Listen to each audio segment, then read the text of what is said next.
के सभी मंत्री सामूहिक रूप से विधानसभा के प्रति उत्तरदायी होता है। राज्य मंत्रिपरिषद के सभी मंत्री सामूहिक रूप से विधानसभा के प्रति उत्तरदायी होता है।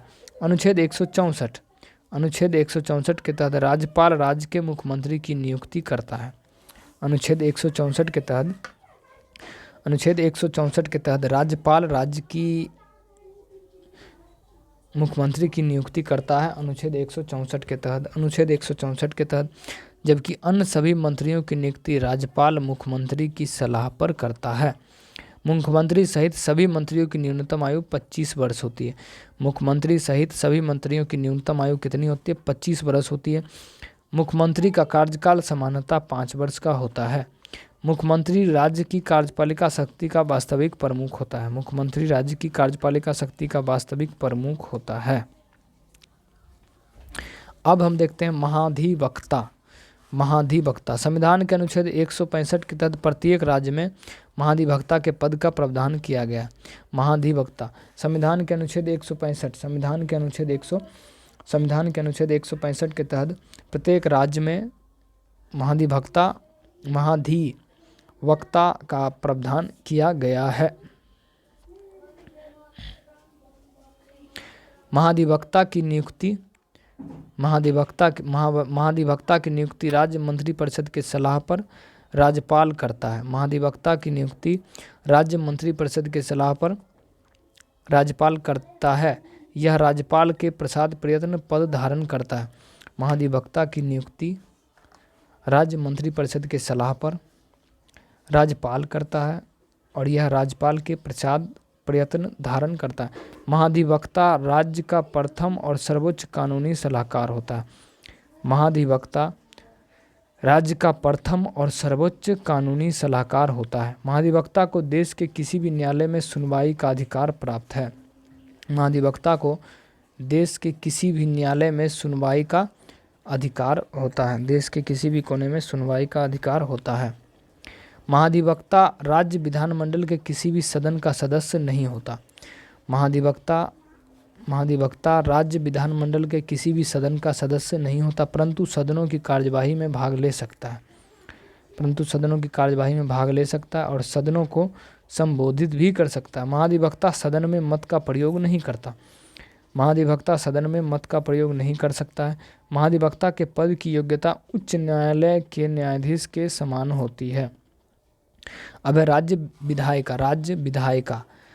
विधायिका अनुच्छेद 168 के तहत राज्य विधायिका के रूप में कानून बनाने का कार्य राज्य विधानमंडल करती है। राज्य विधायिका अनुच्छेद 168 के तहत राज्य विधायिका के रूप में कानून बनाने का कार्य राज्य विधानमंडल करती है। अनुच्छेद 168 के तहत राज्य विधायिका के तहत राज्य विधायिका के रूप में कानून बनाने का कार्य राज्य विधानमंडल करती है। राज्य विधानमंडल के 3 प्रमुख अंग होता है। राज्य विधानमंडल के 3 प्रमुख अंग होते हैं। राज्यपाल जो कि अध्यक्ष होता है, विधान परिषद उच्च सदन होता है, विधानसभा जो कि निम्न सदन होता है। राज्य विधानमंडल के 3 प्रमुख अंग हैं। राज्यपाल जो अध्यक्ष होते हैं, विधान परिषद जो कि उच्च सदन होता है, विधान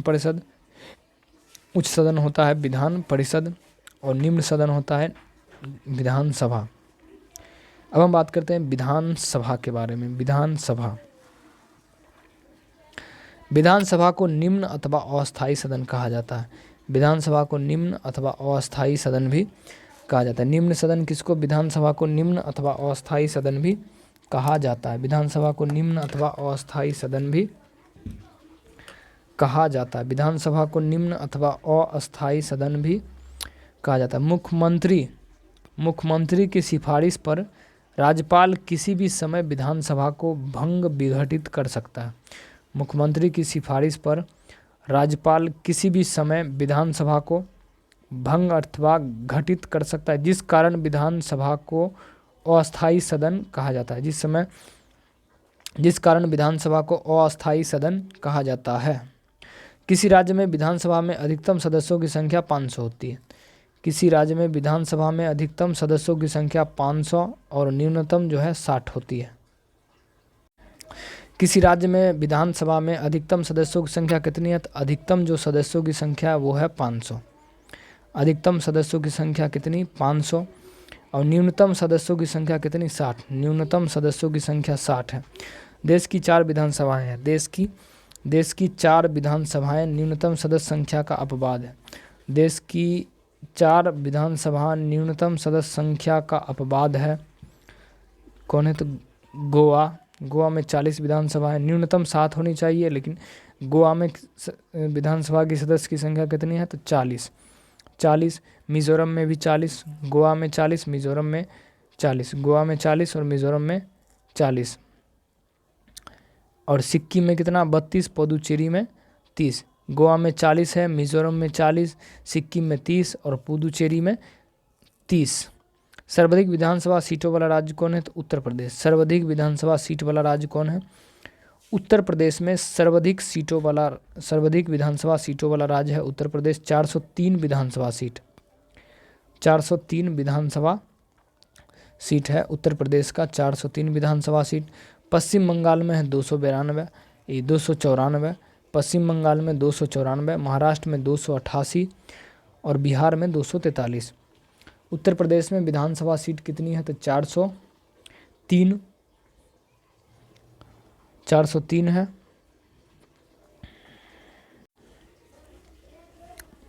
सर्वाधिक विधान सीट वाला कौन है? तो उत्तर प्रदेश हो गया। पश्चिम बंगाल 294, महाराष्ट्र में 288 और बिहार में 243 सीट। देश के केंद्र शासित प्रदेशों में जम्मू कश्मीर में कितना है? 141 है। दिल्ली में 70 सीट है एवं पुदुचेरी में 30 सीट। विधानसभा में गठन का प्रावधान किया गया है। अनुच्छेद 332 के तहत विधानसभा में जनसंख्या के आधार पर अनुसूचित जातियों एवं जनजातियों की सीटों का आरक्षण दिया गया है। अनुच्छेद 332 के तहत विधानसभाओं में जनसंख्या के आधार पर अनुसूचित जातियों व जनजातियों को सीटों का आरक्षण दिया गया है। विधानसभा के सदस्यों का कार्यकाल 5 वर्ष का एवं न्यूनतम 25 वर्ष होती है। विधानसभा के सदस्यों का कार्यकाल 5 वर्ष एवं न्यूनतम आयु 25 वर्ष होती है। अब देखते हैं चैप्टर नंबर 22, विधान परिषद। विधान परिषद को उच्च अथवा अस्थायी सदन भी कहा जाता है। विधान परिषद को उच्च अथवा अस्थायी सदन भी कहा जाता है। विधान परिषद को उच्च अथवा अस्थायी सदन भी कहा जाता है। विधान परिषद एकमात्र ऐसा सदन है जिसे भंग नहीं किया जा सकता है परंतु समाप्त किया जा सकता है। विधानसभा एकमात्र ऐसा सदन है जिसे भंग नहीं किया जा सकता परंतु समाप्त किया जा सकता है। वर्तमान में केवल 6 राज्य उत्तर प्रदेश, बिहार, महाराष्ट्र, कर्नाटक और आंध्र प्रदेश और तेलंगाना में विधान परिषद है। वर्तमान में केवल 6 राज्यों में उत्तर प्रदेश, बिहार में, महाराष्ट्र, कर्नाटक, आंध्र प्रदेश और तेलंगाना में विधान परिषद है। किसी राज्य की विधान परिषद में कुल सदस्यों की संख्या उस राज्य की विधानसभा के कुल सदस्यों की संख्या का 1/3 से अधिक नहीं हो सकता। किसी राज्य की विधान परिषद में कुल सदस्यों की संख्या उस राज्य के विधानसभा के कुल सदस्यों की संख्या का 1/3 से अधिक नहीं हो सकता। किसी राज्य की विधान परिषद में न्यूनतम सदस्यों की संख्या 40। किसी राज्य में विधान परिषद में न्यूनतम सदस्यों की संख्या कितनी? 40 हो सकती है, 40। सर्वाधिक विधान परिषद सीटों वाला राज्य।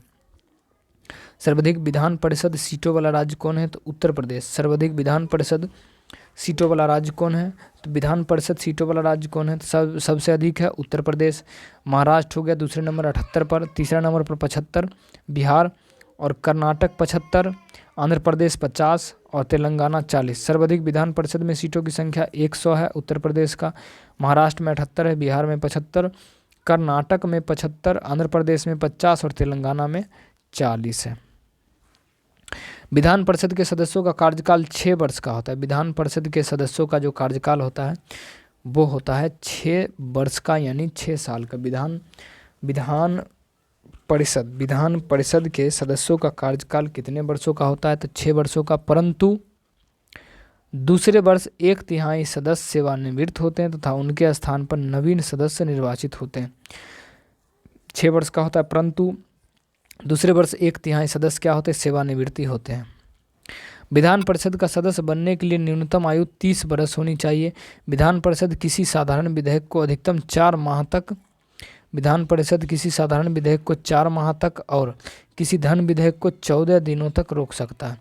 विधान परिषद किसी साधारण विधेयक को 4 माह विधान परिषद किसी विधेयक को साधारण विधेयक को 4 माह तक रोक सकता है और धन विधेयक को अधिकतम 14 दिनों तक रोक सकता है। विधान परिषद अपने सदस्यों में से एक सभापति एक उपसभापति का चुनाव करती है। विधान परिषद अपने सदस्यों में से एक सभापति एवं एक उपसभापति चुनाव कराती है। राज्यपालिका राज्य न्यायपालिका राज्य न्यायपालिका में एक उच्च न्यायालय एवं उसके नीचे अधीनस्थ न्यायालय होते हैं। राज्य की न्यायपालिका में एक उच्च न्यायालय एवं उसके नीचे अधीनस्थ न्यायालय होते हैं। अधीनस्थ न्यायालय 233 से 237, अधीनस्थ न्यायालय 233 से 237 अनुच्छेद में है। अनुच्छेद अधीनस्थ न्यायालय अनुच्छेद 233 से 237 उच्च न्यायालय के अधीन एवं उसके निर्देशानुसार जिला एवं निम्न स्तरों पर कार्य करती है। अब हम जाते हैं उच्च न्यायालय पर। उच्च न्यायालय प्रशासन में उच्च न्यायालय अनुच्छेद 214 से 232 की स्थिति पर शीर्ष होती है। उच्च न्यायालय राज्य के उच्च न्यायिक प्रशासन में उच्च न्यायालय अनुच्छेद 214 से 232 की स्थिति पर शीर्ष होती है। अनुच्छेद 214 से 232 की शीर्ष पर स्थित होती है। अनुच्छेद 214 से 200 उच्च न्यायालय 232 पर शीर्ष होती है। भारत में सर्वप्रथम उच्च न्यायालय की स्थापना 1862 में कलकत्ता में हुई थी। तत्पश्चात इसी वर्ष बम्बई और मद्रास में भी उच्च न्यायालय की स्थापना किया गया था। देश के चौथे उच्च न्यायालय की स्थापना 1866 में इलाहाबाद में हुआ था। 1862 में हुआ था और उसके बाद 1866 में इलाहाबाद में हुआ था। संविधान के अनुच्छेद 214 के तहत प्रत्येक राज्य के लिए एक उच्च न्यायालय की व्यवस्था किया गया। संविधान के अनुच्छेद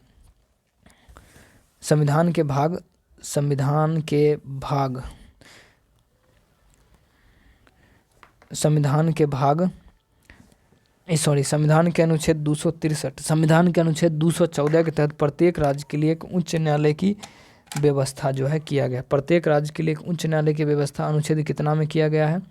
तो ये जो किया गया है अनुच्छेद 214 में किया गया। सातवें संविधान संशोधन अधिनियम 1956 के तहत के तहत यह प्रावधान किया गया है कि एक उच्च न्यायालय 2 या 2 से अधिक राज्यों एवं संघ राज्य क्षेत्रों के लिए साझा उच्च न्यायालय बन सकता है। तो वर्तमान में कुल उच्च न्यायालय की संख्या कितनी है? तो वर्तमान में जो है कुल उच्च न्यायालय की जो संख्या है वो है कितनी? 25 उच्च न्यायालय है। वर्तमान में कुल उच्च न्यायालय की संख्या कितनी है? तो 25 है। अब देखिए उच्च न्यायालय के न्यायाधीश पर एक नज़र हम डालते हैं फिर से। तो देखिए नियुक्ति जो है राष्ट्रपति द्वारा किया जाता है। उच्च न्यायालय के जो न्यायाधीश होते हैं उनकी नियुक्ति किनके द्वारा किया जाता है? तो राष्ट्रपति के द्वारा किया जाता है। पदच्युत जो किया जाता है वो संसद में। पदच्युत कौन करता है? तो संसद। पदच्युत किसको करता है? संसद को। शपथ किसके सामने लिया जाता है? राज्यपाल के समक्ष जो है शपथ लिया जाता है न्यायाधीश को। राज्यपाल के समक्ष जो है शपथ लेता है। इस्तीफा किनको देता है? तो राष्ट्रपति को देगा। इस्तीफा किनको देगा? उच्च न्यायालय के न्यायाधीश इस्तीफा किनको देगा? तो ये देगा राष्ट्रपति को। उच्च न्यायालय के न्यायाधीश इस्तीफा किनको देगा? तो राष्ट्रपति को देगा। कार्यकाल जो है कितने वर्षों का? तो कार्यकाल इसका निर्धारित नहीं है। अधिकतम आयु है सिर्फ 62 वर्ष। कार्यकाल निर्धारित नहीं है। अधिकतम आयु कितना है? 62 वर्ष। मुख्य न्यायाधीश को 2.5 लाख रुपया यानी 2,50,000 रुपया प्रति माह और अन्य न्यायाधीश को 2,25,000 रुपया प्रति माह जो है किया गया है। उच्च न्यायालय के न्यायाधीश बनने के लिए किसी व्यक्ति को भारत का नागरिक होना जरूरी होता है। भारत का नागरिक होना जरूरी है। वह व्यक्ति किसी न्यायालय में कम से कम 10 वर्ष तक न्यायाधीश रहा हो या उच्च न्यायालय। वह व्यक्ति किसी न्यायालय में कम से कम 10 वर्ष तक न्यायाधीश रहा हो या उच्च न्यायालय या विभिन्न न्यायालयों में मिलाकर 10 वर्ष तक वकील रहा हो। 10 वर्ष तक वकील। अब हम बात करेंगे स्थानीय स्वशासन। तो देखिए, अब हम देखेंगे स्थानीय स्वशासन यानी पंचायत। स्थानीय स्वशासन में हम देखेंगे पंचायत को। लॉर्ड रिपन को भारतीय स्थानीय स्वशासन का जनक माना जाता है। लॉर्ड रिपन को भारतीय स्थानीय स्वशासन का जनक माना जाता है। 1882 में रिपन प्रस्ताव को भारतीय स्वशासन का मैग्ना कार्टा कहा जाता है। 1882 के रिपन प्रस्ताव को भारतीय स्वशासन का मैग्ना कार्टा कहा जाता है। अनुच्छेद 40 में ग्राम पंचायतों का गठन करना। अनुच्छेद 40 में जो है ग्राम पंचायतों का गठन करना राज्यों का कर्तव्य बताया गया है, जो गांधीवादी के विचारधारा से संबंधित है। जनवरी 1957 में बलवंत राय मेहता समिति का गठन किया गया। इस समिति ने त्रिस्तरीय पंचायती राज व्यवस्था का सिफारिश किया था। जनवरी 1957 में बलवंत राय मेहता समिति का गठन किया गया। इस समिति ने त्रिस्तरीय पंचायती राज व्यवस्था का सिफारिश किया गया था। अक्टूबर 1959 में बलवंत राय मेहता की समिति के सिफारिश पर पंडित जवाहरलाल नेहरू ने राजस्थान के नागौर जिले के बांगड़ी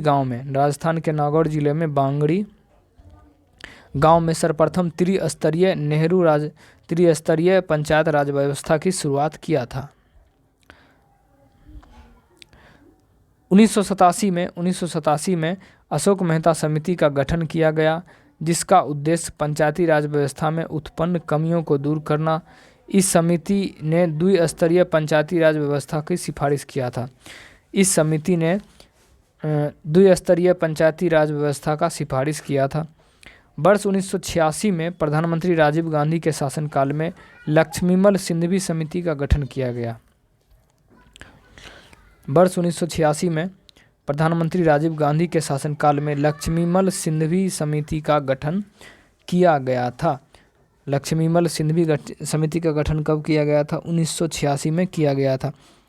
73वें संविधान संशोधन 1992 के तहत 73वें संविधान संशोधन 1992 के तहत संविधान के भाग 9 के अनुच्छेद 243 से अनुच्छेद 243 को ओ तक ग्रामीण पंचायत की राज की व्यवस्था है।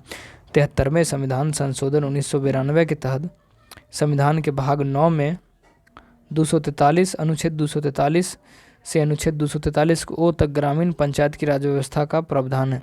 संविधान के भाग 9 में कुल अनुच्छेदों की संख्या कितनी है? 16 है। संविधान के भाग 9 में कुल कितने अनुच्छेद हैं? तो संविधान के भाग 9 में कुल अनुच्छेद जो है 16 अनुच्छेद है। संविधान के भाग 9 में कुल अनुच्छेद कितने हैं? तो 16 अनुच्छेद हैं। इसके साथ ही ग्राम स्तर की पंचायत के कार्य शक्ति कर्तव्यों का उल्लेख संविधान के 11वीं अनुसूची में किया गया। इस अनुसूची में कुल 29 विषय हैं। इस अनुसूची में कुल विषयों की संख्या कितनी है? 29 है। इस अनुसूची में कुल विषय की संख्या कितनी है? 29। इस अनुसूची में कुल विषय की संख्या कितनी है? तो 29 है। 11वीं अनुसूची में किया गया है। अनुसूची 11 में कुल विषय कितनी है? तो 29 विषय है टोटल। भारत का एकमात्र राज्य आंध्र प्रदेश है जहां अल्पसंख्यकों को पंचायती में आरक्षण दिया गया है। भारत का एकमात्र राज्य आंध्र प्रदेश है। भारत का एकमात्र राज्य आंध्र प्रदेश है जहां अल्पसंख्यकों को पंचायतों में आरक्षण मिला है। यानी अल्पसंख्यकों को पंचायत में आरक्षण कहाँ मिला है? तो ये जो मिला है कहाँ में? आंध्र प्रदेश में। उत्तर प्रदेश में महिलाओं को 1/3 सीट का आरक्षण प्रदान किया गया है। उत्तर प्रदेश में महिलाओं को 1/3 सीटों का आरक्षण प्रदान किया गया। उत्तर प्रदेश में महिलाओं का 1/3 सीट का आरक्षण दिया गया है। मध्य प्रदेश, बिहार, उत्तराखंड में महिलाओं के लिए 1/2 सीट का आरक्षण दिया गया है। देखो, उत्तर प्रदेश में 1/3 आरक्षण दिया गया है, ठीक है। और आंध्र प्रदेश में अल्पसंख्यकों के लिए पंचायतों में आरक्षण दिया गया है। मध्य प्रदेश, बिहार, उत्तराखंड मध्य प्रदेश, एमपी, बिहार, उत्तराखंड में महिलाओं के लिए 1/2 सीट का आरक्षण है, यानी आधा सीट का आरक्षण दिया गया है। भारत में पंचायती राज व्यवस्था का वास्तुकार बलवंत राय मेहता को माना जाता है। भारत में पंचायती राज व्यवस्था का वास्तुकार बलवंत राय मेहता को माना। स्थानीय स्वशासन राज्य सूची का विषय है। स्थानीय स्वशासन जो है राज्य सूची का विषय। स्थानीय स्वशासन राज्य सूची का विषय है। स्थानीय स्वशासन राज्य सूची का विषय। स्थानीय स्वशासन किस सूची का विषय है? तो स्थानीय स्वशासन जो है वो है राज्य सूची का विषय। स्थानीय स्वशासन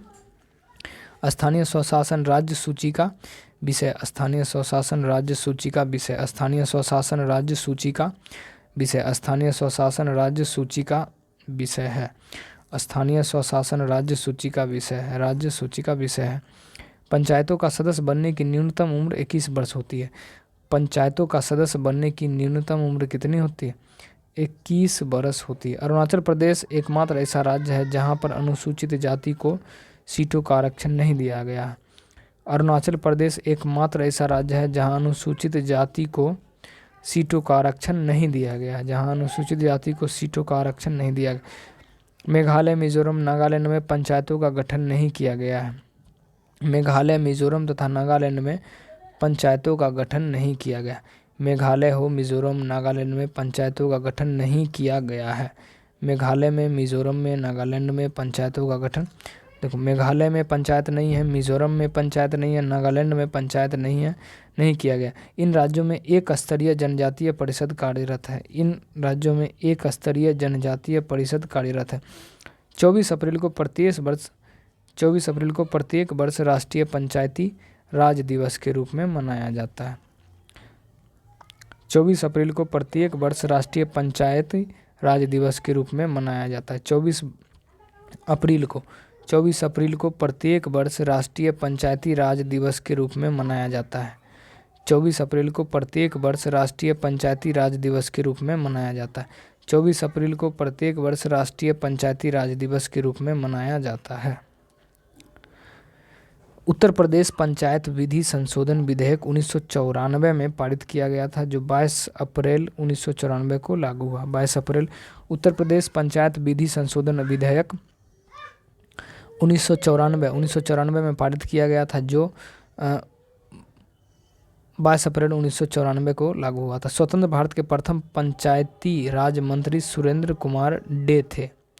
स्वतंत्र भारत के प्रथम पंचायती राज मंत्री सुरेंद्र कुमार डे थे। वर्तमान में केंद्रीय ग्रामीण विकास और पंचायती राज मंत्री श्री गिरिराज सिंह हैं। वर्तमान में केंद्रीय ग्रामीण विकास एवं पंचायती राज मंत्री श्री गिरिराज सिंह हैं। ऐसा राज्यों में जहां जनसंख्या 20 लाख से कम है वहां मध्यवर्ती स्तर पर पंचायत का गठन नहीं किया जा सकता है। ऐसा राज्यों में जहां जनसंख्या 20 लाख से कम है वहां मध्यवर्ती स्तर पर पंचायतों का गठन नहीं किया जा सकता। अनुसूचित क्षेत्रों से संबंधित पंचायत का विस्तार अधिनियम पैसा का निर्माण वर्ष 1996 में किया गया था। अनुसूचित क्षेत्रों में संबंधित पंचायत का विस्तार अधिनियम पैसा का निर्माण 1994 में किया गया था। 1996 में किया गया था। नगर पालिका। अंग्रेजों ने 1687 में पहली बार नगर निगम की स्थापना मद्रास में की थी। अंग्रेजों ने 1687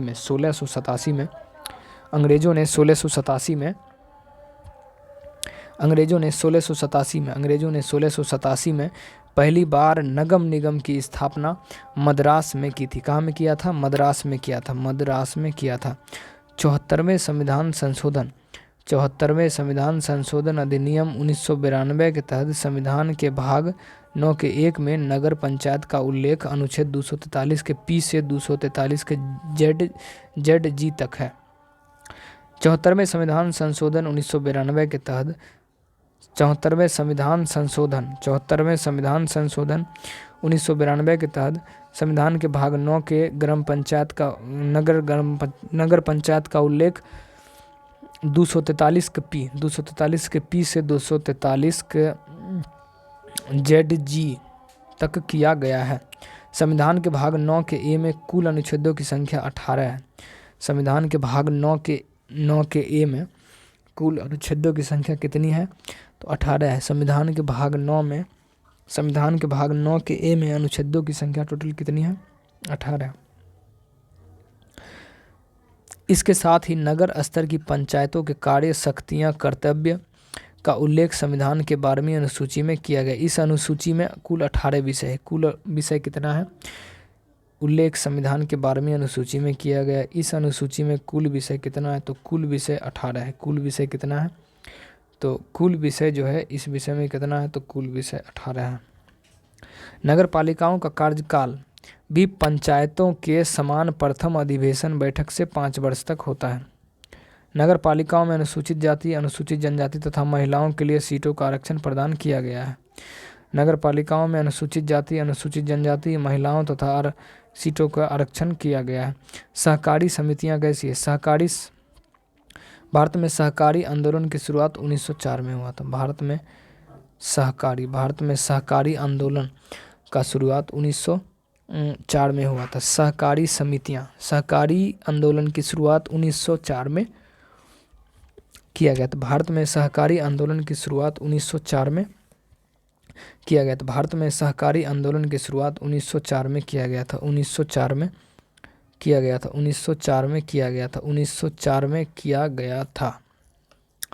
भारत में सहकारी आंदोलन की शुरुआत 1904 में किया गया था। 1904 में किया गया था। 1904 में किया गया था। भारत में सहकारी आंदोलन की शुरुआत 1904 में किया गया था।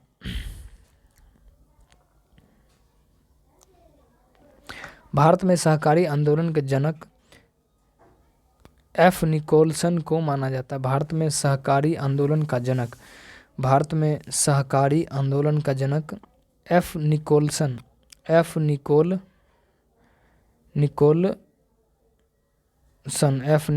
कहा गया। भारत में सहकारी आंदोलन का जनक जो है एफ निकोलसन को माना जाता है।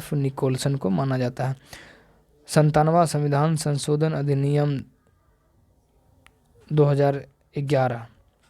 97वां संविधान संशोधन अधिनियम 2011 के तहत सहकारी समितियों को संवैधानिक दर्जा प्राप्त है। सहकारी समितियों को संवैधानिक दर्जा प्राप्त है। इसके तहत संविधान के भाग 9 के बी को जोड़ा गया तथा इसके प्रावधान अनुच्छेद 243 के जेड तथा 243 तक किया गया है। सहकारी समितियां निदेशकों की अधिकतम संख्या 21 हो सकती है। सहकारी समितियों में निर्देशकों की संख्या अधिकतम 21 हो सकती है, जिसमें से एक स्थान अनुसूचित जाति, अनुसूचित जनजाति के लिए, 2 स्थान महिलाओं सदस्यों के लिए आरक्षित है। सहकारिता मंत्रालय के प्रथम वर्तमान मंत्री अमित शाह हैं। सहकारिता मंत्रालय के प्रथम और वर्तमान मंत्री कौन है? तो ये जो है अमित शाह हैं।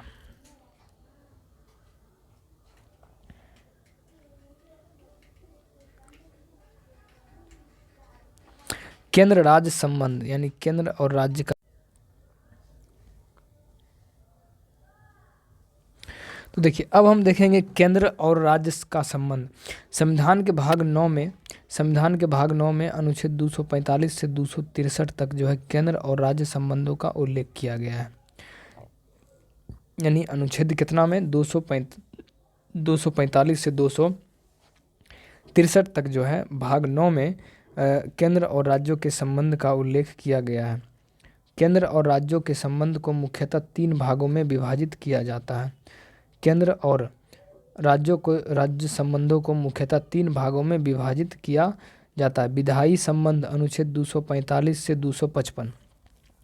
विधायी संबंध जो है अनुच्छेद 245 से 255। प्रशासनिक संबंध अनुच्छेद 256 से 263 एवं वित्तीय संबंध जो है अनुच्छेद 264 से 293। अनुच्छेद 293। वित्तीय संबंध का उल्लेख भाग 12 में किया गया है। वित्तीय संबंध का उल्लेख संविधान के भाग 12 में किया गया है। अनुच्छेद 243 के तहत केंद्र एवं राज्यों का मध्य विधायी शक्तियों के बंटवारे के लिए 3 सूचियों का निर्माण 7वीं अनुसूची में किया गया है। अनुच्छेद 246 के ए के तहत वस्तु एवं सेवा कर यानी जीएसटी के संबंध में विशेष प्रावधान जो है किया गया है। अनुच्छेद 248 के तहत विधायन की अवशिष्टि अनुच्छेद 248 के तहत विधायन की अवशिष्टि शक्तियाँ संसद में निहित किया गया है। अनुच्छेद 248 के तहत विधायन अनुच्छेद 248 के तहत विधायन की अवशिष्ट शक्तियाँ संसद में निहित किया गया है। अनुच्छेद 248 के तहत विधायन की अवशिष्टियाँ शक्ति संसद में निहित किया गया है। अनुच्छेद 249 के तहत राष्ट्रहित में राज्य सूची से संबंधित विषय पर संसद को कानून बनाने की शक्ति है। अनुच्छेद 250 के तहत आपातकाल की स्थिति में राज्य सूची से संबंधी विषय पर संसद को कानून बनाने की शक्ति प्राप्त है। अनुच्छेद 263 के तहत संसद को अंतर्राष्ट्रीय समझौते पर अमल करने के लिए विधि बनाने की शक्ति प्राप्त है। अनुच्छेद 253 के तहत संसद को अंतर्राष्ट्रीय समझौते पर अमल करने के लिए विधि बनाने की शक्ति प्राप्त है। अनुच्छेद 263 ये अनुच्छेद 262 के तहत संसद जो है विधि बनाकर अंतर्राज्यीय नदियों अथवा घाटियों को पानी से संबंधित विवादों को संबंध में न्याय कर सकता है। अनुच्छेद 262 के तहत संसद विधि बनाकर अंतर्राज्यीय नदियों अथवा घाटियों के पानियों से विवादों को संबंध में निर्णय कर सकता है। अनुच्छेद 263 के तहत राज्यों के मध्य तथा केंद्र और राज्यों के मध्य समन्वय के लिए अंतर्राज्यीय परिषद का गठन का प्रावधान है। अनुच्छेद 263 के तहत राज्यों के मध्य तथा केंद्र और राज्यों के मध्य समन्वय के लिए अंतर्राज्यीय परिषद का गठन किया गया। 101वें संविधान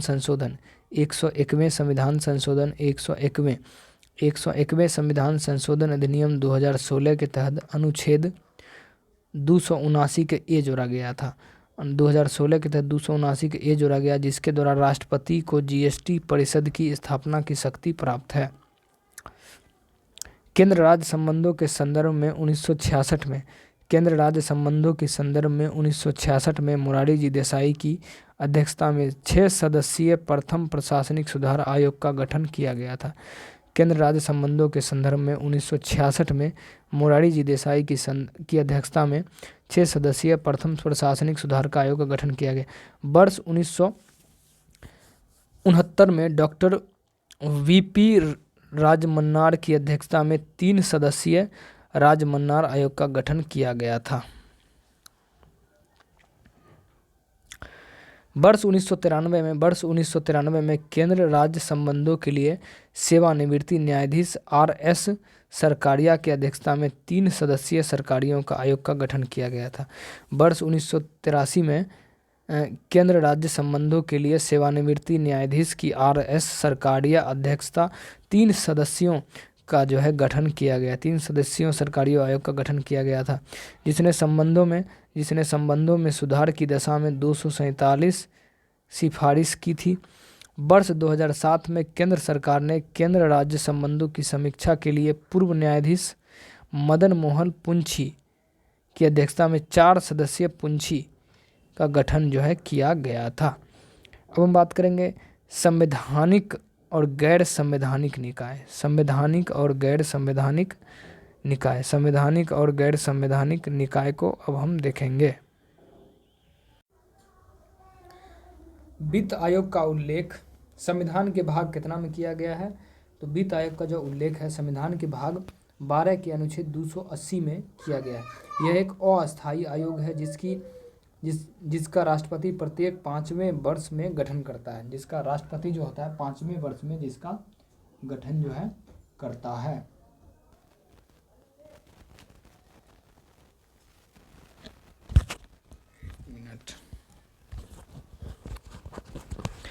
इस आयोग में एक अध्यक्ष सहित कुल 5 सदस्य होते हैं। इस आयोग में एक अध्यक्ष सहित कुल 5 सदस्य होते हैं। कुल कितने सदस्य होते हैं? तो कुल 5 सदस्य होते हैं, जिनकी नियुक्ति केंद्र सरकार की सिफारिश पर राष्ट्रपति करता है। इस सदस्य का कार्यकाल 5 वर्ष या 65 वर्ष की आयु तक जो पहले पूरा हो जाए। इस आयोग का मुख्य कार्य केंद्र और राज्यों के मध्य करों का बंटवारा करना होता है। अब तक 15 वित्त आयोग जो है गठित हो चुका है। अब तक 15 वित्त आयोग का गठन किया जा चुका है। 15वें वित्त आयोग 2020 से 2025 का अध्यक्ष नंद किशोर सिंह हैं। पहले वित्त आयोग के अध्यक्ष कौन थे? तो केसी नियोगी थे, केसी नियोगी। अब संघ लोक सेवा आयोग, संघ लोक सेवा आयोग, संघ लोक सेवा आयोग का उल्लेख संविधान के भाग 14 के अनुच्छेद 315 में किया गया है। इस आयोग में एक अध्यक्ष सहित कुल 11 सदस्य होते हैं जिनकी नियुक्ति राष्ट्रपति करता है। इन सदस्यों का कार्यकाल 6 वर्ष या 65 वर्ष की आयु तक जो पहले पूरा हो जाए। यह केंद्रीय भर्ती संस्था ग्रेड ए और ग्रेड बी के रूप में केंद्र के कार्मिक मंत्रालय के अधीन कार्य करती है। इस आयोग के प्रथम अध्यक्ष पर रोज बारकर प्रथम भारतीय अध्यक्ष एच कृपलानी थे। इस आयोग के वर्तमान अध्यक्ष मनोज सोनी हैं। राज्य लोक सेवा आयोग, प्रत्येक राज्य के लिए एक राज्य लोक सेवा आयोग का उल्लेख संविधान के भाग 14 के अनुच्छेद 315 में किया जाता है। इस आयोग में एक अध्यक्ष सहित कुल 11 सदस्य होते हैं जिनकी नियुक्ति राज्यपाल जो है करती है। इस सदस्य का कार्यकाल 6 वर्ष या 62 वर्ष की आयु जो पहले पूरा हो जाए। यह राज्य भर्ती संस्था ग्रेड ए ग्रेड बी के रूप में राज्य के कार्मिक मंत्रालय के अधीन काम करती है। केंद्र निर्वाचन आयोग, केंद्र निर्वाचन आयोग, केंद्रीय निर्वाचन आयोग का उल्लेख संविधान के भाग 15 के अनुच्छेद 324 में है। इस आयोग में एक मुख्य चुनाव आयुक्त और 2 चुनाव आयुक्त होते हैं जिनकी नियुक्ति राष्ट्रपति द्वारा किया जाता है। इस सदस्य का कार्यकाल जो है 6 वर्ष या 65 वर्ष की आयु तक जो पहले पूरा हो जाए। प्रारंभ में निर्वाचन आयोग एक सदस्यीय निकाय था, परंतु 1989 में 2 अन्य चुनाव आयुक्तों का प्रावधान करके निकाय को बहुसदस्यीय बना दिया गया था। केंद्रीय निर्वाचन आयोग का वर्तमान अध्यक्ष राजीव कुमार हैं। अब राष्ट्रीय अनुसूचित जाति, राष्ट्रीय अनुसूचित जाति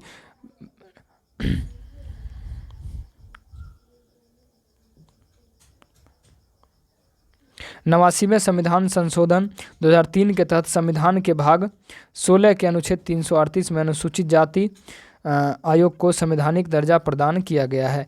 इस आयोग में एक अध्यक्ष, एक उपाध्यक्ष और 3 अन्य सदस्य जो है जिनकी नियुक्ति राष्ट्रपति करते हैं। इन सदस्य का कार्यकाल 5 वर्ष का होता है। इस आयोग का मुख्य कार्य अनुसूचित जाति की सुरक्षा एवं विकास करना है, अनुसूचित जाति की सुरक्षा एवं विकास करना है। इस आयोग का वर्तमान अध्यक्ष किशोर मकवाना है। राष्ट्रपति राष्ट्रीय अनुसूचित जनजाति, राष्ट्रीय अनुसूचित जनजाति 89वें संविधान संशोधन अधिनियम 2003 के तहत संविधान के भाग 16 के अनुच्छेद 338 के ए में अनुसूचित जाति और अनुसूचित जनजाति आयोग को संवैधानिक दर्जा प्रदान किया गया। इस आयोग में एक अध्यक्ष, एक उपाध्यक्ष एवं 3 अन्य सदस्य होते हैं जिनकी नियुक्ति राष्ट्रपति करता है। इन सदस्यों का कार्यकाल 3 वर्ष का होता है। इन सदस्यों का कार्यकाल कितना होता है? 3 वर्ष का होता है। राष्ट्रीय अनुसूचित जाति, इस आयोग का मुख्य कार्य अनुसूचित जनजाति की सुरक्षा एवं विकास करना होता है। इस आयोग के वर्तमान अध्यक्ष अंतर सिंह आर्य हैं, अंतर सिंह आर्य। राष्ट्रीय पिछड़ा आयोग वर्ग, राष्ट्रीय पिछड़ा आयोग वर्ग, राष्ट्रीय पिछड़ा आयोग वर्ग 102वें संविधान संशोधन 2018 के तहत संविधान के भाग 16 के अनुच्छेद 338 के बी में पिछड़ा वर्ग आयोग में संवैधानिक दर्जा प्रदान किया गया। इस आयोग में एक अध्यक्ष, एक उपाध्यक्ष, 3 अन्य सदस्य होते हैं जिनकी नियुक्ति राष्ट्रपति करता है। इन सदस्यों का कार्यकाल जो है 3 वर्ष का होता है। इस आयोग का मुख्य कार्य अन्य पिछड़े वर्गों की सुरक्षा एवं विकास करना होता है। इस आयोग के वर्तमान अध्यक्ष हंसराज गंगाराम हैं।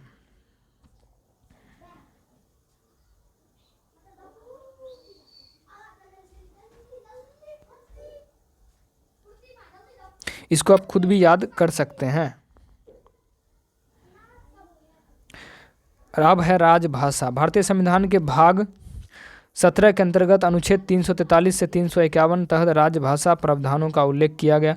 अनुच्छेद 343 के तहत संघ की राजभाषा हिंदी और देवनागरी जो है लिपि होनी चाहिए। संविधान के अनुच्छेद 344 के तहत राष्ट्रपति राजभाषा के संबंध में आयोग का गठन कर सकता है। इसमें एक अध्यक्ष संविधान की 8वीं अनुसूची में शामिल विभिन्न भाषाओं को प्रतिनिधित्व करता है। वर्ष 1955 में बीजी खरे की अध्यक्षता में प्रथम राजभाषा आयोग का गठन किया गया था। राजभाषा के संबंध में संयुक्त संसदीय समिति का गठन। इस समिति में कुल 30 सदस्य होते हैं जिसमें 20 सदस्य लोकसभा से और 10 सदस्य राज्यसभा से होते हैं। 1963 में संसद ने राजभाषा अधिनियम पारित किया था। भारतीय संविधान में किसी भी भाषा को 8वीं अनुसूची के अंतर्गत शामिल किया गया है। वर्तमान में 8वीं अनुसूची में 22 भाषा, मूल रूप से जो थी 14 था। 21वें संविधान संशोधन 1968 के तहत सिंधी भाषा को 8वीं अनुसूची और 71वें संविधान संशोधन 1992 के तहत कोंकणी, मणिपुरी, नेपाली और भाषा को जो है 8वीं अनुसूची में शामिल किया गया। 92वां संविधान संशोधन 2003 के तहत बोडो, डोगरी, मैथिली और संथाली को 8वीं अनुसूची में शामिल किया गया था। 14 सितंबर 1949 को हिंदी संवैधानिक रूप से राजभाषा के रूप में की गई थी, जिस कारण प्रत्येक वर्ष 14 सितंबर को हिंदी दिवस मनाया जाता है। अनुच्छेद 348 से उच्चतम न्यायालय तथा उच्च न्यायालय में प्रयोग की जाने वाली भाषा का उल्लेख है। प्राथमिक स्तर पर मातृभाषा में शिक्षण के लिए सुविधाएं हैं। अनुच्छेद 351 हिंदी भाषा के विकास के लिए निर्देशित है। अब देखते हैं आपातकाल का उपबंध। भारतीय संविधान के भाग 18 में अनुच्छेद 352 से 360 तक जो है आपातकाल उपबंध का प्रावधान किया गया है। ठीक है, भारतीय संविधान में 3 प्रकार के आपातकाल का उपबंध किया गया: राष्ट्रीय आपातकाल, राज्य आपातकाल और वित्तीय आपातकाल। आपातकाल संबंध सभी शक्तियां राष्ट्रपति में जो है निहित होती है। तो आज की इस वीडियो में पूरी तरह से जो है पॉलिटी जो है हो चुकी है ख़त्म। ठीक है, अगले दिन से हम जो हिस्ट्री में देखेंगे प्राचीन इतिहास, मध्यकालीन इतिहास और आधुनिक इतिहास के बारे में। ठीक है, तो फिर से मिलते हैं अगले वीडियो में। जय हिंद, जय भारत।